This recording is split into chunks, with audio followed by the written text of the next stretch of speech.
I'm on my way to the fabrication shop to check out my 1975 C600. If you don't know who I am, my name is Dave Dixon. I live up in Northern California, and I love California.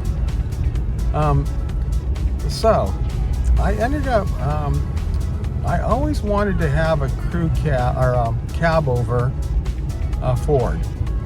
And the reason is when I was maybe 16 years old, the guy that I worked for, Al Langdon, he had a feed store.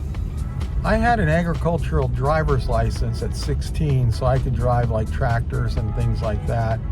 And he thought it'd be okay for me to drive this like 2-ton C600 cab over Ford. And which wasn't a good idea because it was loaded down with feed. I weighed about 140 pounds at the time, and the feed bags were 140 pounds. So they were actually weighed as much as I did. But I did drive it around. I did have a good time, trying to get, it was a 5-speed just like the one I have, and a 2-speed rear end. So that's always tricky to get that thing, driving around, backing it up and everything. But the story about the C600 that I drove as a feed truck, and it was really a turning point for me, is that I remember he used to own a bar, and so he would bag aluminum cans, and then we would take aluminum cans, down to the recycling place. It was quite a bit of money because he owned a bar. So he filled the whole thing up with aluminum cans, or I did. And then my buddy, his name was Adi Lay, he came to visit me, and he just wanted to ride around with me, I guess. And so he jumped in the passenger side. Now when I got in, I looked out both the rear view mirrors on both sides, and it was a super wide truck, geared very, very low.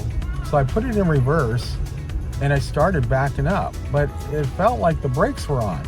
I checked the brakes, they were fine, and then I just kept accelerating. And as I was accelerating, it was backing up, but I noticed that it seemed like the front end was going down.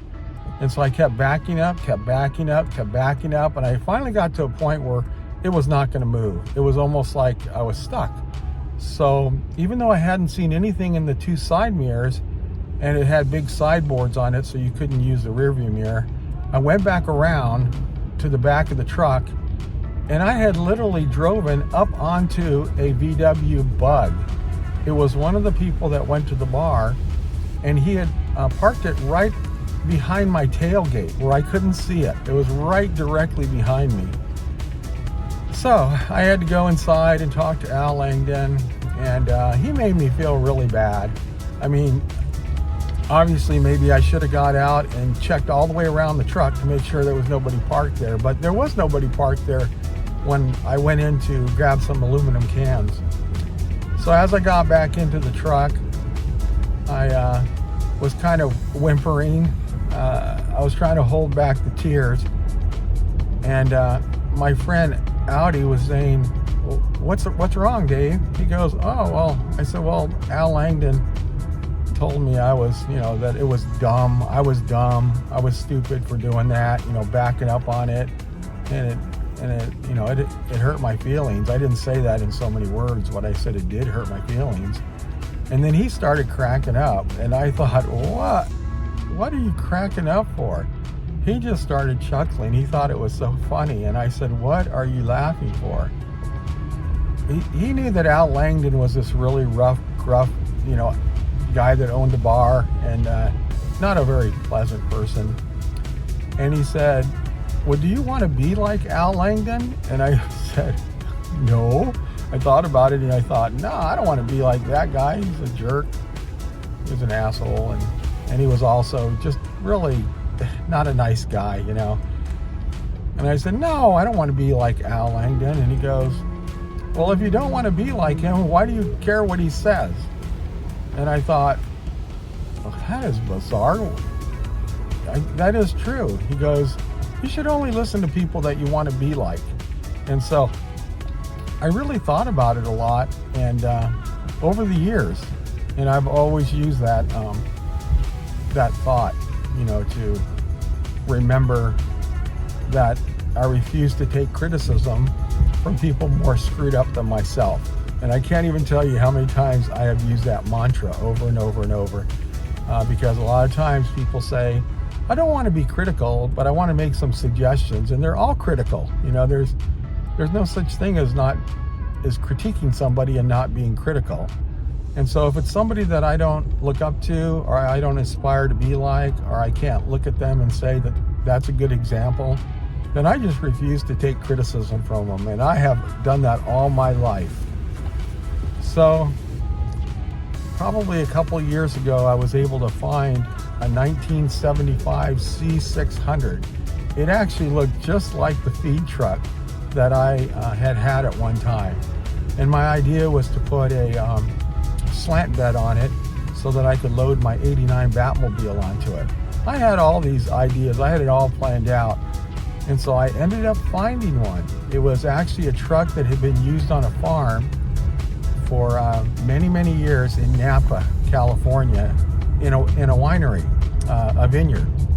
And then it went to a guy who sold shelves, industrial type shelves, up here in Sacramento. The only thing he did with it was he had a forklift and he put it on the flatbed, and he would drive it from inside the warehouse, maybe 100 feet to the front of his shop, and he just, to promote his business. It had a sign on the forklift. And so it only went out there in the morning and came back in the evening. And so I thought, well, that's kind of cool. So I could tell that it had about 56,000 verifiable miles. And this is on a 1975 C600. So I ended up buying it from him, and ended up bringing it back to my house, my hometown, and a shop. And then I did end up putting a slant bed on the back of it. And then my ultimate dream would be to replace the axles with 1-ton axles from a Dodge dually, and then probably put a Cummins engine in it with an automatic transmission, because right now it's a 5-speed. But there's nothing really wrong with the setup right now. It's just geared very low. There's no air conditioning, and it is a 5-speed. And a lot of the parts are very expensive. I had to rebuild the brakes, and that was very expensive. So if I could get something more modernized, that's my idea. But as it is right now, it does run.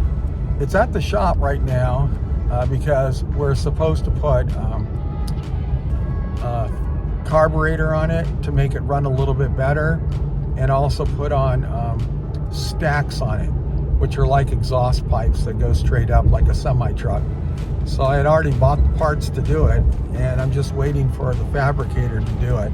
He's been super busy, so he hasn't been able to get on it, but like I told him, I'm not in a rush. And then I want to build a skirt around it so that I can, so that it looks more like the 40-ish type of stuff. So it is being worked on. I am planning on going there now. So my idea is to go out and just start it out. I usually start it up once a month, and I'm hoping that I can set this video up for the inside of it. You might be able to get a chance to see my 75 C600. So thanks for finding me, and I hope you enjoyed the video. I have more to come. I have a lot of ideas. So thank you for stopping by and checking me out. Have a great day.